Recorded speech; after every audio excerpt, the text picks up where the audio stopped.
I think one of the hindrances too is just for people to know we're going to get to where to start, but even like how to find a good one because, Yeah. we've been using the car repair analogy, right? And, we probably all had the experience where you go in for the oil change and then they tell you, well, you need new brakes and you need new this Right. and you need to flush Right. this thing out. And, you know, for $700, we could totally fix you up and, your car, and you're like, I don't trust you. Like, I don't, and then you go to somebody else, right? And they're like, oh, no, you don't need any of that. Your Yeah. car's fine. And I'm sure people have had those kind of experiences too, or at least fears when you think of counselors. So how do you, how do you find, how can you find a trusted counselor, like one that you know, how does that, what would you say to Yeah. somebody? Yeah, no, that's a great question. And I love the analogy too, because that's usually everyone's fear about going to see a mechanic is that I don't want to get ripped off. I don't Right. want to go into somewhere, someplace where they're going to tell me I need a whole lot more than I really need. And we get to waste thousands and thousands of dollars. Right.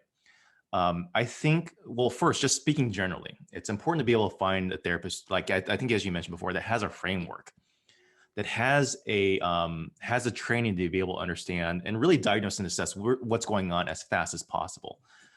Typically people think of therapy as you go in, you talk about your feelings, and it goes on and on and on. Like you could be in Mhm. therapy for your rest of your life, just talking about what's going on and what you're feeling. Yeah. That is not what I would say ethically responsible mental health care. There are therapists that will definitely do that. And that's actually probably one of the challenges that I face on my end is that we're trying to, um, in a sense, rebrand what therapy is, because that can be the experience. And so that's unfortunate. But I would say that it would start with finding trusted sources, like whether it's at Chase Oaks, talking with pastors who have connections with people and therapists, say, hey, these are people that you can trust, or these are Hmm. therapists that I know personally that have this a fairly good success rate, that they Yeah. they they do good work. So always a referral is best. But if not, you can go online, you can do some research.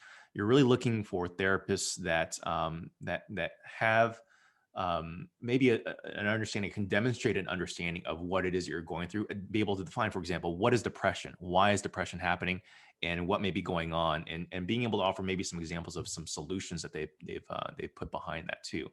So that would be a general answer. Yeah.